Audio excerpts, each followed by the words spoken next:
These are your superpowers, positive character strengths. You have them, all of them, some more than others. What we are best suited to do in our lives connects with who we are and our character strengths. Standing up strong, activating your superpowers is how you can change the world. And you're pioneering the future of humanity. Let's start right now. Hi, my name is Lauren Karras, and I serve as the Chief Learning Officer for the Nancy and David Wolf Holocaust and Humanity Center. Welcome to the Upstander Ripple Effect. I am delighted to be joined by my friend and colleague, Dr. Sarah Crane, who is the visiting professor of Holocaust and Genocide Studies at the University of Cincinnati, and she is also the Holocaust and Humanity Center's scholar in residence. Welcome, Sarah. Thank you, Lauren. Thank you for having me. Before we get into our conversation, I just want to briefly frame how we came to be sitting across from one another and how you got the fancy title of scholar in residence. The best title. The best title on our staff. So we have enjoyed a deep partnership with the University of Cincinnati over the last couple years. That has looked like a few different things. We've done a lot of work with their School of Education, training their future social studies teachers and English language arts teachers around how to approach this very complex history that we both teach of the Holocaust. We have done work across verticals in the university with faculty, students, and staff around recognizing and addressing anti-Semitism post-October 7th. And then just last year, we partnered with the Judaic Studies Department, your department, to start to ideate about what a unique position would look like. That would be a partnership between the university and our center to bring a visiting professor, which ended up being you, to the university to teach these courses, but then also be fully integrated into our education team. So you come to the Holocaust and Humanity Center once a week, where you help infuse all of your incredible knowledge into our education team's work. So that means advising us on curricular resources for teachers, on public programming, doing some work with our Holocaust survivors and their descendants.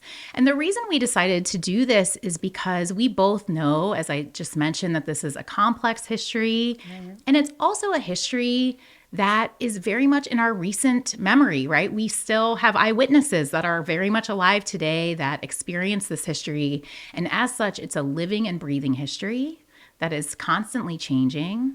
And so we wanted to make sure that we are on the pulse of new scholarship that's happening in the field. And so no pressure, Sarah, but we look to you, right, to keep us relevant and current and up to date on what is going on out there in the field so that we can adjust with our programming and our resources for educators and students. So that frames our, how we came to be sitting across from one another. Before we dive into our conversation, can you just tell us a little bit about your background, where you did your PhD, what your dissertation focus was on, and just how you came to become a Cincinnatian? Well, it's an honor to be here, really. Yeah. And I think one thing I've learned from being a professor as well as the scholar in residence is that Holocaust studies exists in different ways, in different fields. It's not only the work of scholars, it's also the work of practitioners, of those who are in the classroom at all levels. We're all still grappling with this history, which is what I think makes it exciting, but we don't always talk to each other. Yes. Holocaust centers don't always talk to professors, and we've really created a space where we can have these kind of unique conversations together. I got my PhD in history and peace studies from the University of Notre Dame with a focus on Holocaust trials. So looking at particularly the trial of Adolf Eichmann in Jerusalem, in Israel in 1961, and the Frankfurt Auschwitz trial in Germany that ran from 1963 to 1965, I argued that these trials took the example of the most famous Holocaust trial, the International Military Tribunal at Nuremberg that happened in 45-46, and changed the purpose of criminal trials from not just punishing former perpetrators, in this case, punishing former Nazis, but teaching didactic lessons about what the Holocaust means in the current moment. And this really centered the kind of involvement of the Holocaust victims. What role did they have in a trial of the perpetrators? They had their own right to kind of truth and reconciliation about atrocities. And I argue that this is really how we discuss trials today. We hear about the International Criminal Court, about crimes that are being committed globally. And I think many of us wonder, have we learned the lessons of the Holocaust? Have we learned the lesson of never again? And do we have a way to truly punish those who commit atrocities? The Holocaust in the Nuremberg legacy was supposed to be about ending impunity. Have we done that? And I'm really interested in looking at those discourses today. How do we talk about atrocities, and how do we get that language and understanding from trials? And I think that brings me not only to a classroom where I can talk about these issues with my students, but wanting to see what are the conversations that are happening in the public right now, in the nonprofit world, about how do we approach the atrocities of the current moment, since never again seems to keep happening. So true. And I feel like your research is so relevant to this moment and to the conversations that are happening right now, right out in the field. So, Sarah, I wanted to bring you here for this conversation because last month marked International Holocaust Remembrance Day. It also marked the 80th anniversary of the liberation of Auschwitz. And in light of those commemorations, you know, you're teaching a really relevant course at UC right now called Memorializing Trauma, Engraving the Mind, and Remembrance.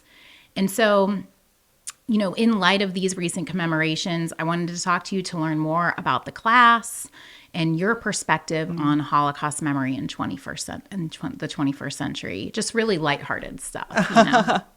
So let's just dive right in. Your course examines Holocaust remembrance in Germany, Israel, Poland, and the United States.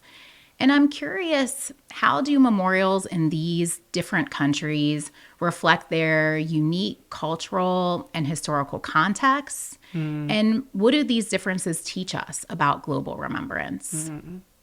Well, thank you. I think when you decide that you want to teach a course on Holocaust remembrance, you have almost too much material, right, to kind of cover over the course of a semester. And you wonder, which countries should I spotlight?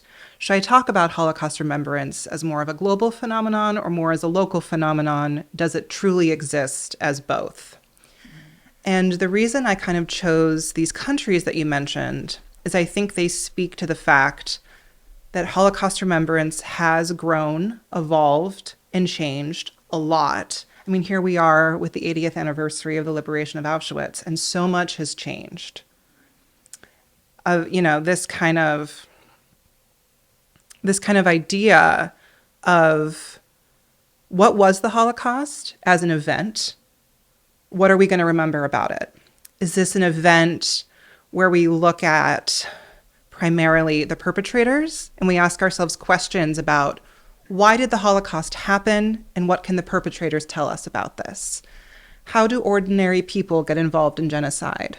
What motivated the kind of Nazi elite to commit this genocide? This is kind of one set of questions. And this is largely where Holocaust remembrance began. Going back to what I mentioned about the International Military Tribunal at Nuremberg, that was a trial of over 20 members of the Nazi elite. And the kind of message that came out of this trial immediately after the war was that the Holocaust had been possible primarily because of the Nazi elite. And that the kind of greatest crime committed during World War II was not necessarily the extermination of 6 million Jews, among other victims of the Nazi regime, but it was the fact that war had been waged at all. And it was this kind of universal message that we need to prevent war, that Nazi regime was this kind of descent into barbarism, and that this is a global problem. So the kind of beginnings of Holocaust remembrance were really universal. But as it's evolved, these kind of individual countries have kind of found their own lessons and their own meaning in this more kind of globalized, universal remembrance. The Eichmann trial, which I study, I think is really significant for that because it really brought the focus not on the kind of broader atrocities committed during World War II, many of which are committed in wars everywhere, but the Holocaust in particular. The Holocaust was not only a really atrocious part of World War II, but it's what we should put our focus on. And the Eichmann trial had this crime. It was a novel crime called Crimes Against the Jewish People. Mm-hmm. It also really brought the focus of World War II onto the crimes that had been committed against the Jews, because the Jews had been very intentionally targeted, right?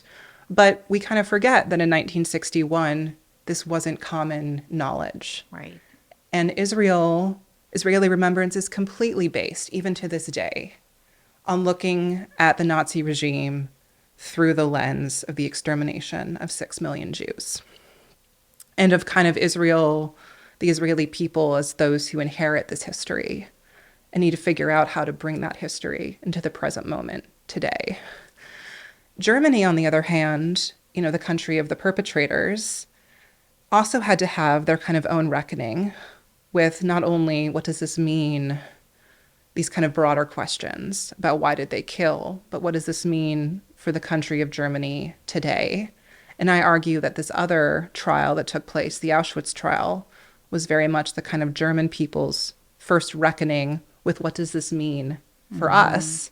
Because that's what's so interesting about these memorials. They're kind of built at a certain point in time. But a memorial, I think, at its best, forces us to continue asking these questions. Where is the Holocaust in German national identity? Where is the Holocaust in Israeli national identity or in Polish national identity? I mean, the Auschwitz concentration camp, the former Auschwitz concentration camp in Poland, is probably one of the most visited sites of Nazi terror and has a lot of control over how people make sense of it in the present moment. And I think this is why I wanted to give a global perspective, because it shows not only how Holocaust remembrance has taken different forms in different countries, but that those forms are really, I think, what influence the way we discuss it today. Can I ask you, is there a memorial that you can think of that you think does a really sound job at challenging the viewer to engage in those tough questions that you kind of just rattled off? I mean, I remember reading once that sometimes the easiest way to forget about something is to commemorate it. Right. Because the work has been done. Right. The memorial has been built. Check. The message has been told. Mm-hmm. And I think one thing that makes Holocaust memorials unique is many of the architects have played with this idea of what if we make this kind of incomplete? What if we leave room for gaps or reinterpretation? What if a visitor walks away with kind of more questions than they have answers? Mm-hmm. I think the Memorial to the Murdered Jews of Europe in Berlin does this work very well. It's a very disorienting memorial. I remember I lived in Berlin for a year when I was getting my master's degree, and I actually had to walk by this memorial probably about once a week to get to my university. And each time I felt like it hit differently. Yeah. And the point of it is that you can walk in from all these different angles, and it never really felt settled to me. I mean, it became really a kind of part of my weekly commute. So I recognized it in that way, but I also felt like it never hit the same way twice. And I think at its core, this is what a Holocaust memorial should do. It should leave that space for you to continue questioning. Absolutely. So we've been talking about these physical spaces. Let's talk about another aspect of Holocaust memory, which is obviously the testimony of survivors, right? And what they bring to this conversation. So I thought it was interesting in your syllabus that you're having your students read Night by Elie Wiesel. And you also have a part of your syllabus, and you just kind of referenced this with the Eichmann trials, referring to the 1960s as the era of the witness. So I'm curious, how does the inclusion of survivor testimonies How has that shaped our broader understanding of genocide? And what role do these witnesses play in shaping our collective memory? Thank you. Thank you for that question. It's funny, this term, the era of the witness, was originally coined by a French scholar, Annetta Viviorca. And she talked about the advent of the witness and then the era of the witness. And she thought the advent of the witness happened during the Eichmann trial because the chief prosecutor of the Eichmann trial, Gideon Hausner, very deliberately invited and himself handpicked over 100 witnesses, over 100 survivors of the Nazi regime to bring to Jerusalem and testify. And this was famously a source of much argument. What do these witnesses have to do with discerning Eichmann's guilt, which at the end of the day is the point of a criminal trial? But I would say these testimonies are what is most remembered from the trial. I think the testimonies not only revealed facts, gave the kind of global community a language through which to discuss the Holocaust, but it also showed how much of the Holocaust we had yet to understand, or perhaps might never understand. That there are layers of understanding that until that point, I think, had just not been acknowledged. Like how deep does it go and how do we access it? It really encouraged people to start asking those questions. And I think when survivors were now in the public sphere, Holocaust remembrance, of course, did exist in the post-war, but it was largely a very kind of private remembrance. When there was a public space that was created for it, when the era of the witness really began, I think that was largely because the public saw a value in those testimonies. And I think this is a value that we still kind of look at and examine today. We see in survivor testimonies a truth. We see a personal story. We see a way of access and understanding. But we also see the limits of that understanding, that they are speaking to an experience that we ourselves did not experience, did not see, and that there are parts of it that we will never understand. There's this kind of visceral understanding that they have of the Holocaust that we cannot access. And there is also a kind of truth in that. These survivors are very much a testament as well to the limits of our understanding. And I think that's part of what we need to remember, is that the Holocaust, just because we have these testimonies, we're not done asking ourselves the questions that they bring up. And I think when my students meet a Holocaust survivor, I think they experience this. And I am kind of concerned. I mean, many of us are concerned. What happens when the eyewitnesses have passed on? How do we kind of remember not only what these testimonies can tell us, but what they can't? Do you find, I'm gonna quote you back to you, because you wrote a blog post for us recently that was essentially talking about the legacy of the late Holocaust scholar Lawrence Langer and his approach to Holocaust survivor testimony and how it's consumed. And you said, "My job is not to find a way of making the Holocaust horrors more accessible to my students, but to respect the ways in which such horrors reach beyond our ability to understand and explain." That resonated with me a lot. I think I have a similar approach when I'm talking about this history with teachers and how we approach it in the classroom. I'm curious if your students, if you find that they're frustrated by that, like they want you to answer for them, like, how could this happen? Just tell me. Why did this happen? Just tell me, right? Like they want to figure it out. Right. And it's really something that we can't really figure out. And that's kind of the point. Not completely. Right. I mean, I have an interesting experience when my students will initially read Night, which you mentioned. Right. I mean, it's an incredible memoir. It uses incredibly descriptive imagery. It has an emotional impact. I feel like students finish that book really feeling like they don't necessarily have a total understanding of what happened, but they've been given now a really cool tool to access that. And then I have them watch a survivor testimony for the first time. And I kind of ask them, what do they notice? And Lawrence Langer used to talk about something called deep memory, when a survivor would kind of almost throughout giving a testimony would return to the self that existed in the camps. And I actually showed my students a testimony that he references as kind of the first time he saw it, where a survivor will kind of stop talking or they'll keep explaining, but you can tell that something's changed. And my students were really confused by that. I mean, really kind of felt for the fact that, that this person had gone through this experience of retelling, but were very disoriented by that. And kind of in response to that, I kind of felt like I had to say, but that's the truth. Right. And that's actually another access point for us, even though it might look different than reading night. So, I mean, I would say students struggle with it, but I think eventually understand that it's in and of itself a tool.